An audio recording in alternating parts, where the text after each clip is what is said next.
rogamos que a pesar de las tribulaciones, a pesar de las pruebas, Señor, tú puedas darnos esa paz que sobrepasa todo entendimiento, esa paz que prometiste, Señor, a los que te aman, y esa paz que tú ofreciste cuando antes de irte, Señor, de esta tierra. Tu Hijo Jesucristo dijo: mi paz os dejo, mi paz os doy, no como el mundo la da, y sabemos que es una paz diferente. Gracias, Señor, por lo que tú estás haciendo, por lo que ya has hecho y por lo que harás, Señor. Y te pido que tú hagas la obra que comenzaste en nosotros, en días diferentes seguramente, pero que tú, Señor, obres en nuestros corazones y puedas hablar a través de tu santa palabra. En el nombre de Jesucristo, amén. Pueden tomar su lugar, hermanos. Vamos a abrir nuestra Biblia en el libro de Santiago. Qué bueno que están aquí, qué bueno que hicieron el esfuerzo por estar en esta mañana con nosotros. Santiago capítulo 1. Vamos a tomar los siguientes minutos para poder estudiar Santiago capítulo 1. No sé si está cortando por baja batería, no tengo idea. Parece que todavía está bien, pero si se acaba está bien, puedo gritar un poquito. No necesitan que les grite, pero para que me escuchen. Santiago capítulo 1 está en el Nuevo Testamento, y si me ayudan a buscarlo, quiero que estén ahí en la escritura para que puedan seguir este pasaje. Y quiero nada más comentar, siempre que llegamos a un libro y estamos comenzando el estudio de este libro de Santiago, y nos gusta ir, hermanos, amigos que nos visitan, tomar una porción de la escritura, ir viendo lo que el Señor nos dice. Al adentrarnos al estudio de un pasaje, y cualquiera es importante, pero en este caso de Santiago, necesitamos tener mucho cuidado de tratar de interpretar lo que nosotros queremos decir. Y a veces decimos tratar de malinterpretar, pero de hecho no podemos nosotros ni siquiera interpretar lo que la Biblia dice, porque la Biblia, uno de los principios de interpretación bíblica es: la Biblia se interpreta a sí misma. Hay algunas personas también que pueden predicar y decirles: ¿sabe qué? Quiero decirte lo que Dios me dijo.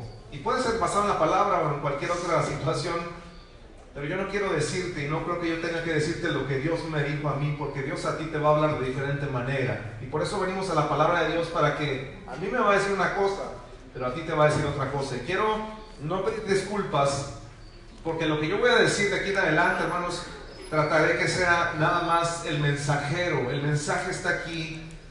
Yo soy el mensajero de lo que la palabra de Dios dice. Y si tú estás visitándonos, o si tú has estado aquí por muchos meses, muchos años, y te sientes ofendido por algo que salió, oféndete con Dios, si Dios es el que está hablando a tu corazón. Pero venimos aquí con la intención de que Dios nos dé un mensaje, y yo pido en este momento, lo único que podemos hacer nosotros es tratar de concentrarnos. Puede haber muchas distracciones, y tratar de meternos en lo que dice la palabra. Por eso me gustaría que dejaras de escuchar, por así decirlo, a tu servidor que está aquí adelante, y comiences a escuchar lo que dice la escritura. Por eso siempre queremos que todos tengan en su mano una Biblia.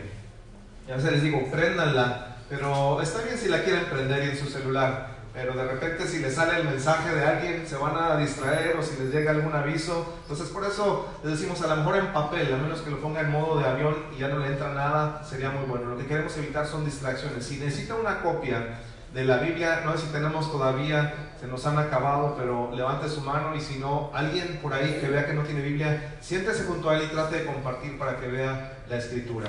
Sin menos preámbulo, vamos a ver lo que es el libro de Santiago. Les decía, tenemos que tener cuidado al ir a la escritura. Hay reglas de interpretación bíblica que a veces nos saltamos, pero el ir a un pasaje, a un libro de la escritura, hermanos, es una investigación. Usted tiene que preguntarse quién escribe. Es bien importante saber quién es el autor, a quién le escribe, cómo le escribe, qué le escribe, cuándo le escribe, por qué le escribe, cómo le escribe. Son preguntas. Si usted está tomando nota por ahí, hágase siempre que vaya a la escritura, hágase estas preguntas. No queremos nosotros en un mensaje así nada más místico, ¿verdad? Que va a llegar un mensaje de repente. Usted tiene que poner su mente en la escritura y esforzarse por ver, escudriñar. Por eso dice el Evangelio de Juan que estudiemos la escritura. Esto no es un amuleto mágico que usted lo abre, pum, y le va a ir bien en la vida. Algunos lo ponemos o lo ponen, ¿verdad?, en su casa, el Salmo 23 en la sala, y está abierto. Y todo el tiempo está ahí, pero sabe que no le va a funcionar. No le va a funcionar si no lo toma y no lo lee y no lo pone en su corazón y no lo aplica. A veces pensamos que es un amuleto el traerlo colgado, el traer la Biblia. Alguien ha dicho, híjole, tuvimos un accidente y no nos pasó nada. ¿Sabes por qué? Porque traía la Biblia ahí. No, no es una pata de conejo. No es un amuleto que nos va a guardar, que nos va a proteger. La palabra de Dios es para escucharla, pero para meditarla, para escudriñarla, para oírla, para leerla. Dice, comenzamos con Santiago, es quien escribe. Vamos a las preguntas correctas y usted mismo se va a dar cuenta de qué se trata el pasaje. Pero Santiago, ¿quién es Santiago? Bueno, aquí en traducciones, recuerden que el original de la Biblia, decía mi hermano Junior, fue escrito, ¿verdad?, en hebreo, arameo, griego. Y de hecho la palabra Santiago, y quien encontramos que escribió realmente fue Jacobo. Este Jacobo lo encontramos en el griego como Jacob. Y en las traducciones y transliteraciones que tenemos de la escritura nos damos cuenta por qué llegó Santiago, si el griego es Jacob. Bueno, se entendió entonces, le agregaron que era San Jacob. Y esto me daba a entender como San Jacob al final, y creo que no lo tengo, pero San Jacob suena un poquito más como San Jacob, al final terminó siendo Santiago. Y en James, en inglés, es una situación todavía muy similar. ¿Por qué James? James, ¿qué tiene que ver con Jacobo? Santiago, ¿qué tiene que ver con Jacobo? Solamente las traducciones trataron de hablar, en la traducción de español decían San Jacob, San Jacob, San Jacob. Y no sé si sabía Santiago, qué significaba Santiago, pero eso viene, Santiago es San Jacob, Santiago. Prácticamente llegó a ese término. En inglés el libro es James, si ustedes lo buscan, y fue una traducción también de San Jacob a Jacome, y de Jacome se fue hasta que llegó a James. De manera que si usted quiere decir de la manera correcta, lo más apegado al griego, yo les podría decir, vayan al libro de Jacobo. Y Jacobo, Santiago, tenemos evidencia suficiente. Si tienes una Biblia de estudio en tus manos, y si no, hay pasajes que me dicen quién es este Jacobo. Jacobo es medio hermano del Señor Jesucristo. ¿Cómo está que medio hermano? ¿Tuvo hermanos el Señor Jesucristo? Claro. Y sabes que María, la Virgen María, dejó de ser virgen porque tuvo después otros hijos también. Mateo capítulo 13, 55 dice, ¿qué no son esos su madre y sus hermanos? Habla que él tuvo hermanos también, y decimos medio hermano porque estos hijos fueron de José y de María, pero nuestro Señor Jesucristo solamente fue de María y no de José, por eso es medio hermano. Pero después vemos en algunos pasajes que si quieres escribir, no dedicaré mucho tiempo en esto, pero nos damos cuenta que también este mismo Jacobo no creía al principio. Juan capítulo 13, versículos 3 al 5, dice que ni siquiera sus hermanos le seguían, ni siquiera sus hermanos creían en él, y le dijeron, vete a otro lugar. Pero después nos damos cuenta en Hechos 1:14 que Jacobo creyó y anduvo con los discípulos. Y en Gálatas capítulo 2, versículo 9 nos damos cuenta que este mismo Jacobo, estoy hablando de quien escribe, Santiago para nosotros o Jacobo, se convierte ahora en uno de los líderes de la iglesia de Jerusalén. Este es quien está escribiendo Jacobo, Santiago. ¿Y qué dice de sí mismo? Dice, siervo de Dios y del Señor Jesucristo. La palabra para siervo en el griego es la palabra doulos. ¿Y por qué les digo doulos? Porque doulos significa esclavo.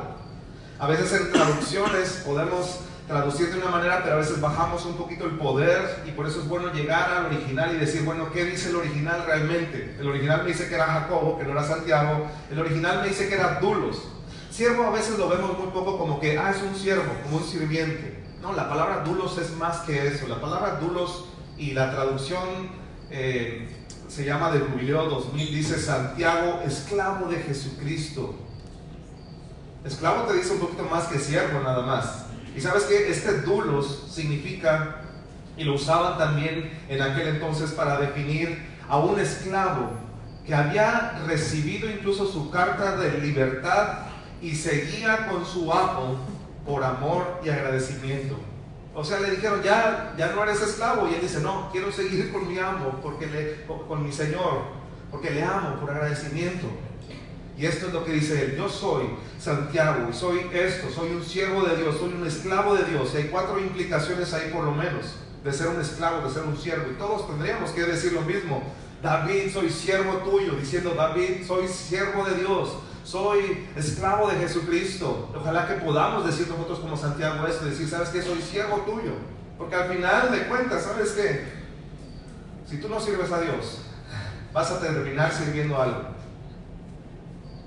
¿Y a qué vas a servir? Bueno, en la antigüedad eran a otros dioses, a otros ídolos, pero a lo mejor vas a terminar sirviéndote a ti mismo. Hay el egocentrismo, y te sirves solo a ti, o sirves al mundo, o sirves a Satanás. Pero al final de cuentas hemos sido creados nosotros para servir a algo, para postrarnos a algo. Por eso el hombre, vamos a hablar hoy del gozo, más adelante de la felicidad, pero por eso el hombre no es feliz, porque tiene la necesidad de llenar su vida con algo, porque tiene la necesidad de postrarse ante algo, tiene la necesidad de servir, de buscar, de ser criado por algo. Y en este caso Jacobo dice: yo soy dulos.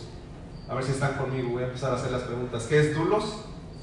Esclavo, gracias. Dulos es esclavo, siervo o esclavo de Jesucristo, es lo que eso es dulos. 4 implicaciones o 3 implicaciones. Obediencia absoluta. Un siervo, un esclavo, no hay otra ley más que la de su amo. Obediencia absoluta. No hay como que, ay, hoy sí, hoy no. Por favor, vaya a hacer esto. Y el siervo, el esclavo dice: sí, Señor.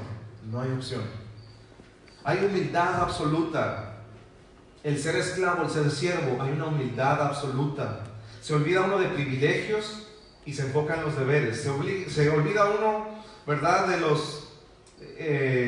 las responsabilidades, de los privilegios, y pasamos a ver derechos nada más. Ya no tenemos privilegios, ya no tenemos esas cosas que tenemos que ver por nosotros mismos, sino por lo de nuestro amo, por lo de nuestro Señor.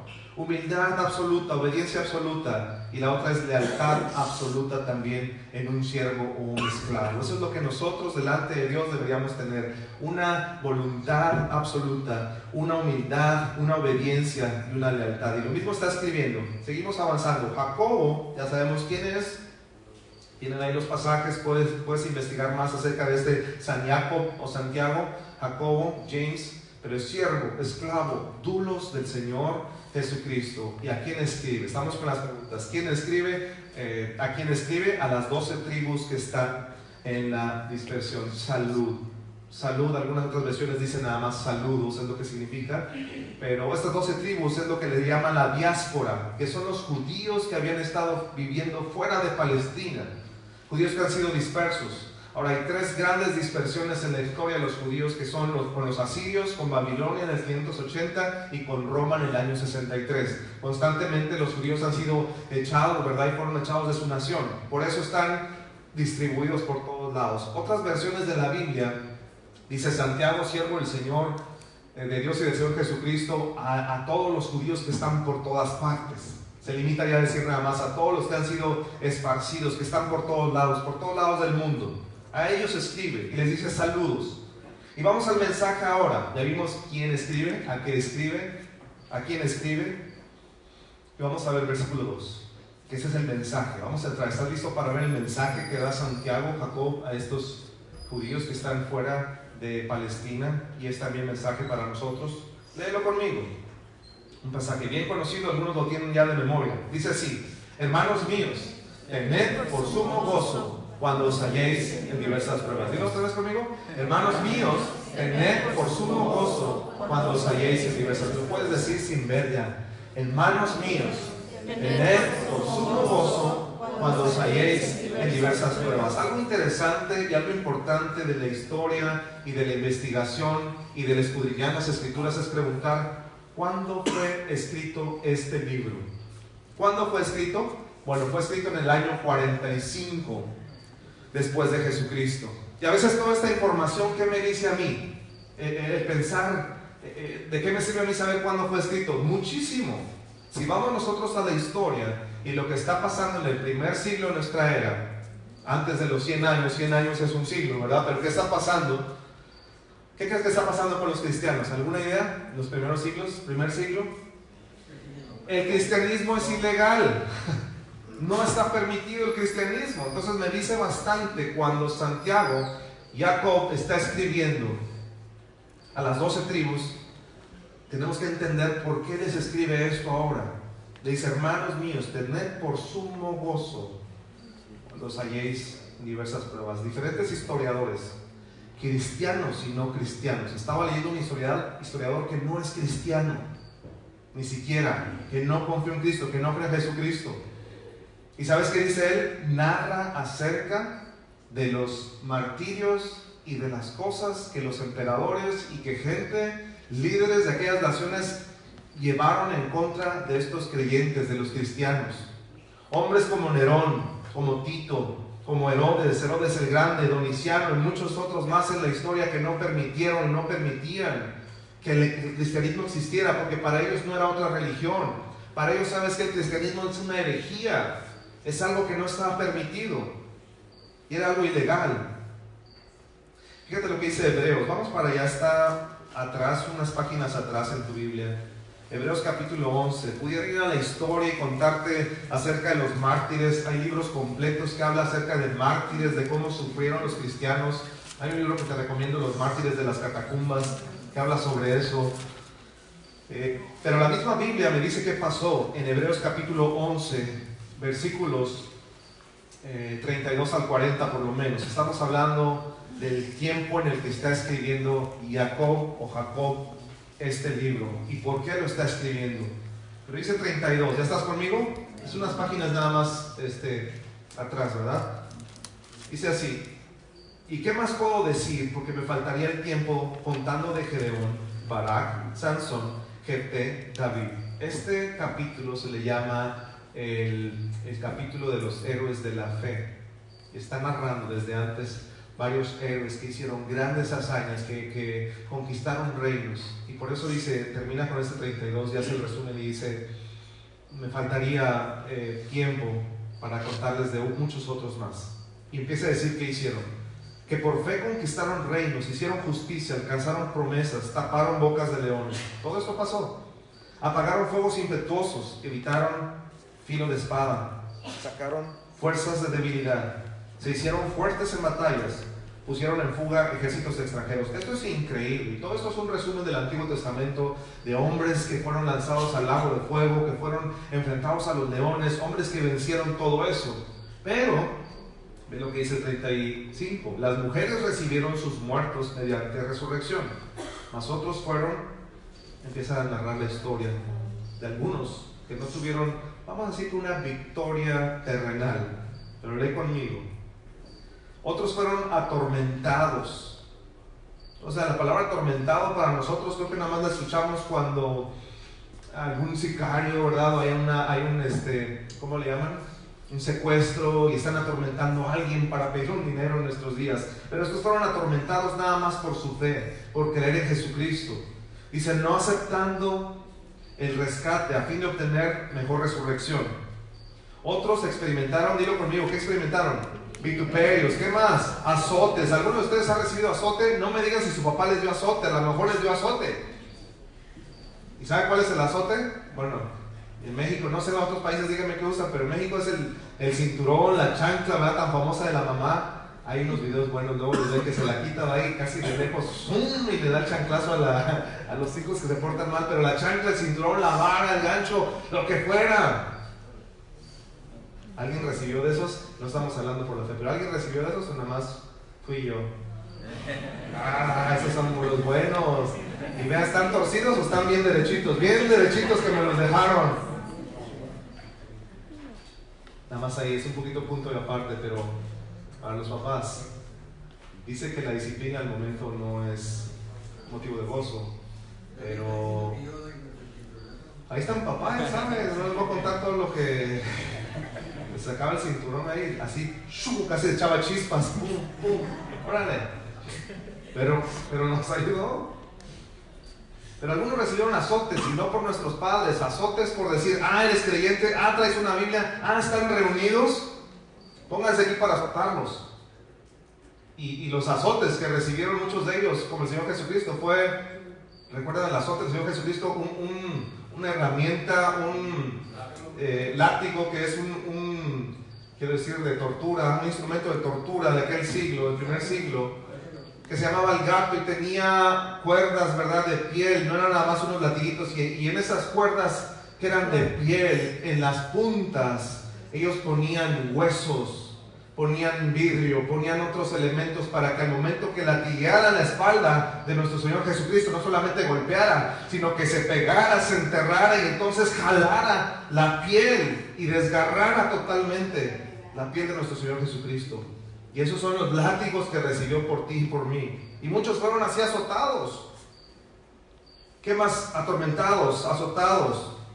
Lee conmigo, ¿qué más? Y a más de esto, ¿qué? Prisiones y cárceles. No voy a preguntar quién estaba en la prisión, quién estaba en la cárcel, pero a lo mejor algunos de nosotros. Y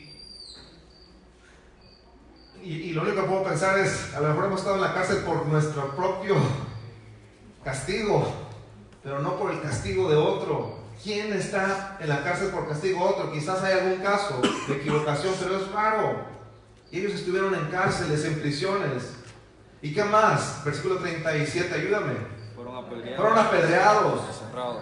Yo no sé, mi papá me contaba que ellos se peleaban a pedradas de chicos. Y yo me acuerdo en la secundaria también con un grupo, el del B y el del A. Era guerras y era de apedradas, ¿no? Hasta que había sangre paraba la campaña de batalla. Me acuerdo de un amigo, le pegaron aquí, usaba lentes.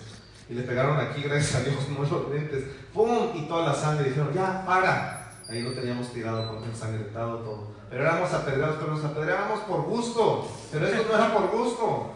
Estos eran apedreados, ¿sabes qué? Porque eres otra vez cristiano, porque sigues del Señor, porque tienes una Biblia, porque estás confesando a Jesús, al único Dios verdadero. ¿Sabes qué? Vas a ser sacado de la ciudad, vamos a apedrearte.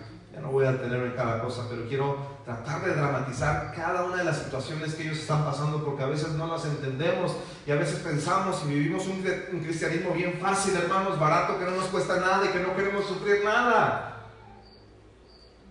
Y fueron aserrados, va mucho más allá que ser aserrado. Es ser cortado, es ponerte ahí con un serrote, con una cegueta, con un serrucho, el poder cortarte en partes. Y hasta hay exposiciones. Yo tuve la oportunidad, vivimos en la Ciudad de México, de ver exposiciones de tortura. Hay un museo que se llama, dicen, torturas de los primeros siglos contra los cristianos. Y vas y ves los instrumentos de tortura y lo traen por todo el mundo, este museo. Y no es que sea malo, al contrario, vas y ves y dices, wow, o sea, ¿cómo eran estos hombres hasta tan malos para pensar cómo podrían sufrir? Porque el hecho de esos instrumentos de tortura no era nada más matarlos.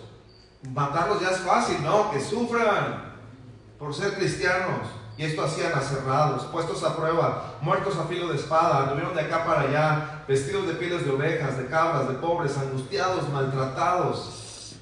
Y disfruta lo que sigue, el 38, de los cuales el mundo no era digno. ¡Wow! Se me enchina a mí, se me eriza mi piel cuando dice esta cosa. El mundo ni era digno de estas personas.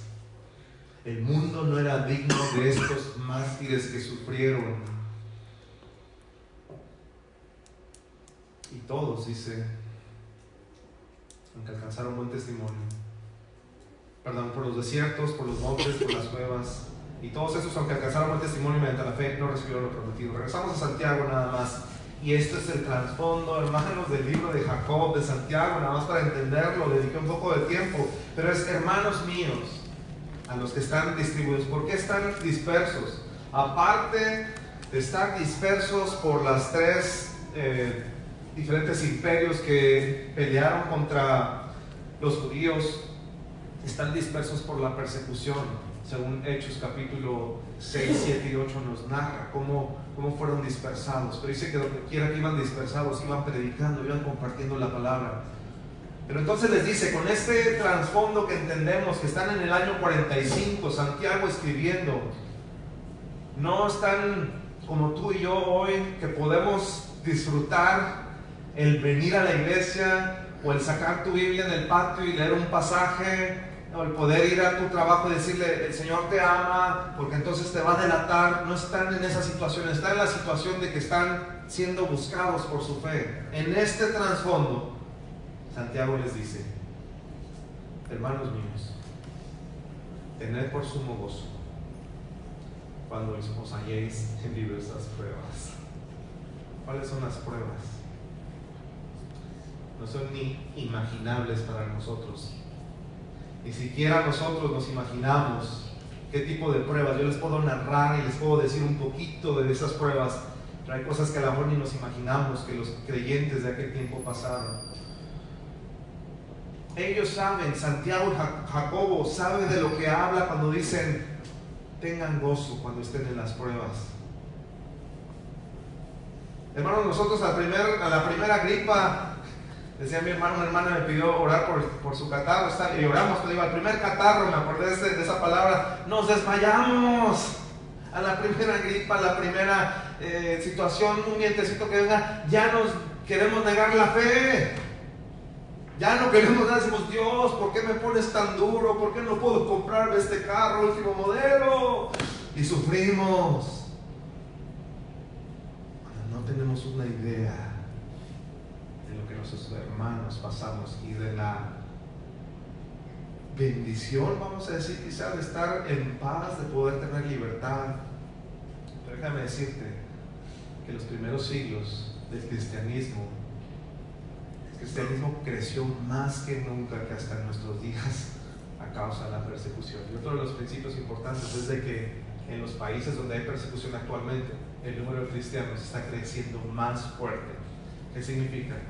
A causa de la persecución, el cristianismo iba creciendo más. Y parece que cuando nosotros estamos en una paz, tranquilidad, donde estamos bien y no nos persigue, el gobierno no nos dice nada, llevamos un cristianismo y un tipo de religión muy suave, donde nuestros sufrimientos son otros. Yo digo, necesitaríamos nosotros de una persecución para apasionarnos y para ver realmente, que el Señor vea realmente quién quiere seguir al Señor. Porque ese es el momento cuando te dicen, ¿eres creyente? ¿Sigues al Señor? ¿Es Dios? ¿Es Jehová tu Señor? Y tú decides, porque está a prueba tu integridad y tu persona y tu vida, y tú decir, no. Es increíble el testimonio, hermanos, de estos creyentes. Déjame darte unos ejemplos nada más de esto.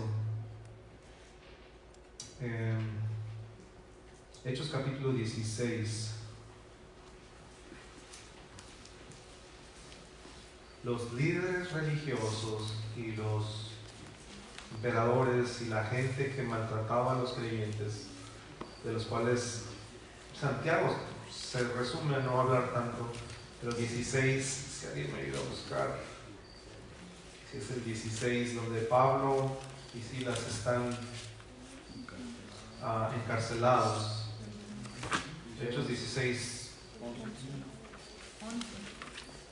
11. ¿Qué dice ahí? Sí, que el pastor se estaba poniendo viejito, así que déjenme sacar los poderosos del camino. Ya lo veo esto. 16. Ahora sí, que cambio.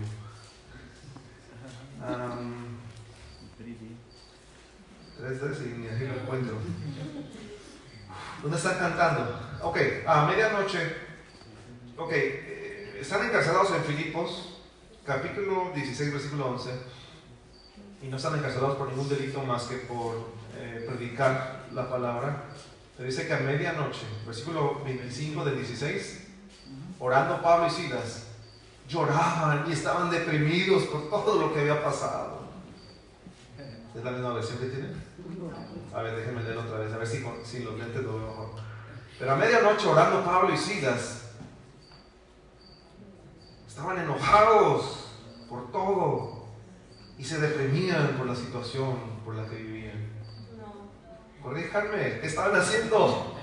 Cantaban himnos a Dios y los presos les oían. ¿Cómo es posible entonces? Vamos a Santiago, donde dice, hermanos míos, tened por sumo gozo cuando os halléis en diversas pruebas. ¿Cómo es posible que alguien esté cantando con gozo si al otro día te van a matar? ¿Cómo es posible que estés delante del foso de los leones en el Coliseo Romano y se sorprenden los líderes porque dicen, ¿y ellos sabes cómo murieron? Cantando con gozo. Esto,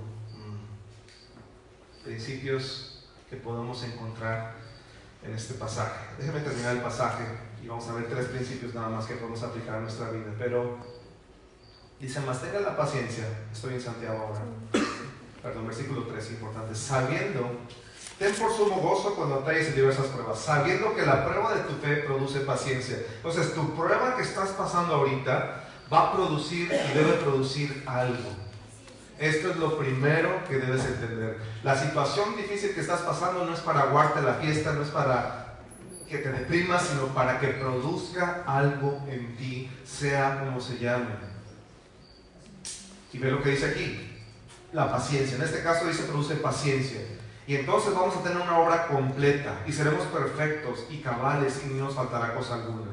Y si alguno de nosotros tiene falta de sabiduría, pídala a Dios. Entonces fíjate, en medio del problema, lo primero que nosotros decimos es: Señor, sácame de este problema. Señor, líbrame de los leones. Señor, sácame de aquel problema. Dice el Señor: pida sabiduría. Eso es como locura. Sí, para el mundo, ¿cómo va a pedir sabiduría si me estoy muriendo? Para entender el propósito por el cual Dios está permitiendo cada situación en tu vida.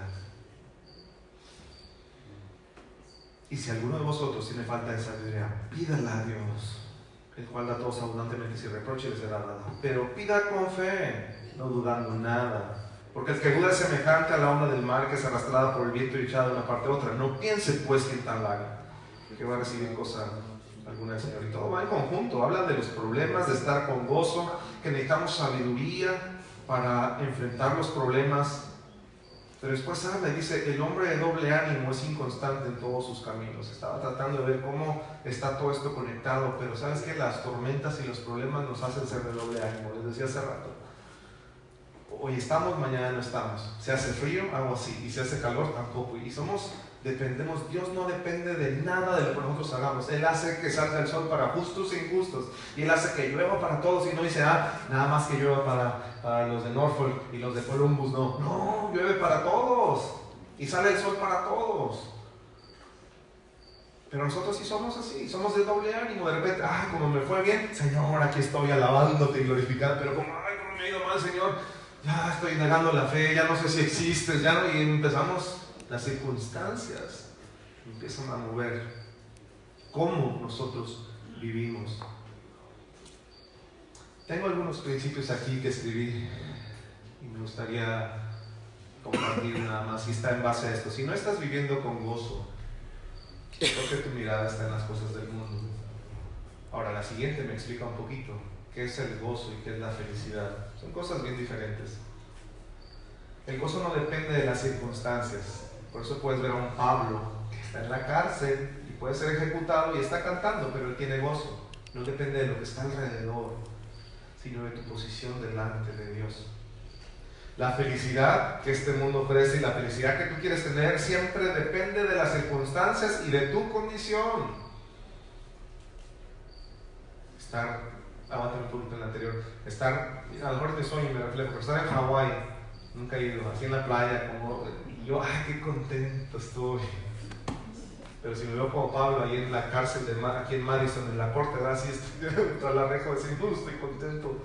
Entonces mi gozo depende de las circunstancias. Y esto lo he explicado en otras ocasiones. Es como un niño que no ha crecido, como un pequeñito, y es un ejemplo bien sencillo que ustedes saben. Pero el niño le da su helado, le da su globo, y ¿cómo está? Ay, papá, me compraste el globo, el helado. El globo se vuela, el helado se voltea, ¿y qué pasa? No pasa nada, todo está bien, papá, la próxima vez tendré más cuidado. Nosotros somos esos niños.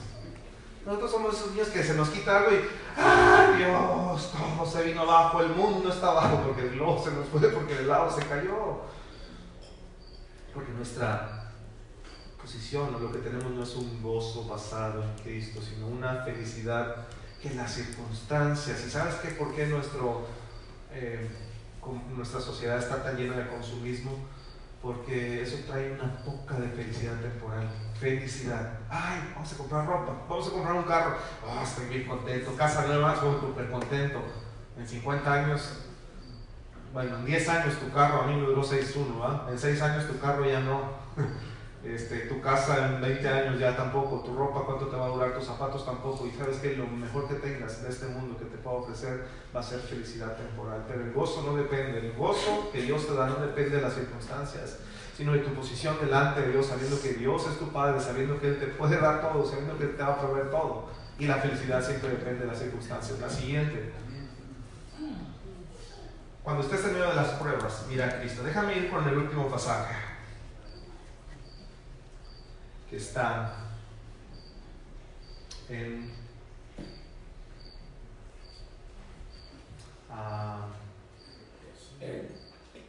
no, estoy buscando, creo que no lo puse aquí, lo tenía en mi mente. Pedro Mateo 14. Disfruta conmigo este pasaje. Mateo capítulo 14. ¿Tienen calor? O nada más yo tengo calor. ¿Alguien le puede subir aquí el aire un poquito? ¿Le sabe, Toño? No sé si yo estoy muy emocionado y me acaloro o nada más ustedes, todos estamos acalorados. Ya me dio calor. ¿Ya estás en Mateo? 14, 27 y 30. Estamos hablando de el gozo, la felicidad. Pero Mateo 14, versículos 27, desde el 22. Déjenme leerlo. ¿Ya lo tienen? No pierdan Santiago, vamos a regresar ahí. Este es el último pasaje. Dice: enseguida Jesús hizo a sus discípulos entrar en la barca e ir delante de él a la otra ribera. Entre tanto que él despedía a la multitud. Después de que despidió a la multitud, subió al monte a orar aparte, y luego llegó la noche y estaba ahí solo. Y ya la barca estaba en medio de él, del mar, azotada por las olas, porque el viento era contrario. Mas a la cuarta vigilia de la noche Jesús vino a ellos andando sobre el mar. Y los discípulos, viéndole andar sobre el mar, se turbaron, diciendo: un fantasma, y dieron voces de miedo. Pero enseguida Jesús les habló diciendo: tened ánimo, yo soy, no temáis. Ahora pongan atención en esto. Estamos hablando de una tormenta. El Señor Jesús no está con ellos, pero llega a él. Ellos piensan que es algo raro, un fantasma, algo extrasensorial, y él les dice: soy yo. Entonces dice, estás en el 28, dice: entonces le respondió Pedro y le dijo: Señor, si eres tú, manda que yo vaya a ti sobre las aguas. Y él dijo: ven. Y descendiendo Pedro de la barca, andaba sobre las aguas para ir a Jesús. A ver, déjenme disfrutar esta parte de este capítulo. Léanlo conmigo. Y descendiendo Pedro de la barca, ¿qué hacía? Andaba sobre las aguas para ir a Jesús. Pero al ver el fuerte viento, tuvo miedo. Y comenzando a hundirse, dio voces diciendo: Señor, sálvame. Si no lo entendiste, no pusiste atención, la situación es la siguiente. Los discípulos, el Señor Jesús no está, viene el Señor Jesús. Le dice Pedro: si eres tú, deja que yo vaya. Entonces Pedro sale a la barca, empieza a ver al Señor Jesús, pero el pasaje que dice: mientras que él sintió, ¿alguien lo puede leer? Ya lo perdí. El viento más fuerte. ¿Pero qué dice ahí? Comenzando a hundirse. Pero antes de eso, ¿por qué se comenzó a hundir? Al ver el fuerte viento, ahí está. Me acuerdo la anterior nada más. Al ver el fuerte viento, estaba pensando nada más. Dice: y él les dijo, el pensamiento o el principio que teníamos antes. No, perdón, no el versículo, el principio que teníamos de este que dice: el gozo no depende de las circunstancias, sino de la posición de Dios. Y el principio que estoy buscando es: cuando estés en medio de las pruebas, mira a Cristo. Y eso es lo que me dice a mí Mateo 14, 22, un principio entre Santiago y Mateo. Pero mientras estés, o cuando estés en medio de la prueba, mira a Cristo, es lo que necesitas hacer. Pedro está mirando a Jesucristo en las pruebas, pero cuando se comienza a hundir es cuando, ¿qué hace? Cuando empieza a sentir el viento y empieza a distraerse y los problemas alrededor le están agobiando. ¿Y sabes qué nos pasa? Es la siguiente: mientras más sientas la tormenta, más la siguiente, confía en Él. ¿Quieres pasar la otra de las últimas dos? Cuando estés en medio de las pruebas, mira a Cristo. Eso me refiero. Pedro está mirando, pero mientras más sientas la tormenta, más confías en Él. ¿Qué pasa con nosotros cuando estamos en la prueba? Es bien fácil ver las olas. Lo más sencillo es ver las olas y es ver el viento. ¿Y sabes qué pasa con la consejería? Cuando vas y con gusto lo hacemos con un pastor, con un consejero, y dices: pastor, necesito que me aconseje porque está la tormenta tan fuerte, tú no estás viendo a Cristo, estás nada más viendo las olas, estás viendo el agua, estás viendo el viento. Entonces el pastor no es que tenga más sabiduría o lo que sea, pero lo que ves, te está viendo a ti con toda tu tormenta y te dice: ¿sabes cuál es el problema? Que tienes tú que ver al Señor, que tienes que dejar de ver toda esa tormenta, todos esos vientos. Y mientras más se siente la tormenta, hermano, lo que más tienes que hacer es agarrarte del Señor y confiar más y más en Él y buscarle más. Y a veces nos desanimamos, y por eso habla la Escritura y habla Santiago acerca de la prueba, y que tenemos nosotros que tener paciencia, porque yo sé que las pruebas son fuertes y las pruebas son duras, y a veces decimos nosotros en México: si si no llueva, llovizna o algo así, pero la idea es como que a veces, si no lleva trueno o lo que sea, pero es como que me cae una y apenas salí de una y ya me viene otra. ¿Te ha pasado eso? A todos. Como que apenas salí de esto, ya me dieron un diagnóstico de enfermedad malo, y apenas salí de esto, ya me recuperé y ya nos entró la gripa y entró con esto y sale el otro. ¿Y qué es lo que quiere el Señor en medio de todo esto? Que mires tú a Cristo, que más te aferres a Él, que tengas por sumo gozo, versículo 2, cuando te halles en diversas pruebas, sabiendo que esta prueba va a producir en ti algo perfecto y vas a terminar perfecto, completo, cabal, sin que te falte cosa alguna. No dudes, dice el pasaje, versículo 5, no importa cuál sea tu situación, no dudes, porque el que pide dudando no va a recibir nada. Y no seas un hombre, una mujer de doble ánimo que dice: Señor, hoy sí te alabo, mañana no te alabo. Que no dependa tampoco nuestra alabanza, nuestra adoración, nuestro buscar al Señor de nuestras circunstancias. Pero estás hoy, hermano, para decidir si quieres tener la felicidad o el gozo. Si quieres tener la felicidad de este mundo que te ofrece, que es temporal, que se acaba, que es vana, o quieres tener gozo en el Señor, que aún en medio, como Pablo y Silas, en medio de la cárcel, como estos hombres que fueron aserrados y puestos a filo de espada, apedreados, como tú que estás pasando situaciones difíciles, a pesar de ello digas: tengo gozo en ti. Y todo comienza conociendo a Jesucristo, y todo comienza poniendo nuestra mirada en Él, y todo comienza siguiéndole a pesar de las circunstancias. Termino con el mismo versículo: hermanos míos, tened por sumo gozo cuando os halléis en diversas pruebas. Próxima semana seguimos con el libro de Santiago, no se pierdan. Vamos a parar hasta que terminemos el libro, son 5 capítulos, pero esto fue la primera parte del capítulo 1. ¿Dónde estás parado? ¿Dónde estás situado? ¿Te está agobiando las olas, la tormenta, no puedes ver nada? Confía en Cristo.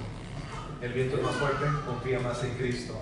Eres de doble ánimo, busca al Señor, pide paciencia, pide sabiduría. Vamos a orar y vamos a terminar. Gracias, Señor, porque tú nos dejas tu palabra, es fiel, es verdadera, y Señor, te amamos y te alabamos por lo que tú has hecho. Señor, en medio de tantas situaciones difíciles, no nos damos cuenta a veces que tú estás ahí para recogernos, para tomarnos, para abrazarnos, para amarnos. Y hoy queremos, Señor, pedirte perdón, no enfocarnos en los problemas, sino enfocarnos en ti, Señor. Y gracias, Señor, te pido que esta palabra la guardemos en nuestro corazón, la practiquemos, y al salir el día de hoy que enfrentemos un problema grande, o el día de mañana con una situación aterradora de salud o de enfermedad, ¿verdad?, o aún de muerte, Señor, podamos nosotros seguir teniendo el gozo que solamente tú das. Antes de terminar con esta oración, si tú no tienes ese gozo en Cristo, es quizá porque nunca has venido a Él. Dice el Señor: venid a mí todos los que están trabajados y cargados, yo los voy a hacer descansar. El Señor puede darte el gozo. Comienza esto a través de una relación con Él. Por primera vez, si nunca lo has hecho, dile: yo quiero venir a ti, Señor, perdona mis pecados, quiero que seas mi Señor, quiero, como Santiago, ser tu siervo y tu esclavo, y buscarte, y que me traigas ese gozo y esa paz en mi vida. Ora ahí en tu corazón, si este es tu deseo, si este es tu anhelo. Y si hemos batallado con las pruebas, hermano, agárrate de Él, mira en Él, fíjate en Él.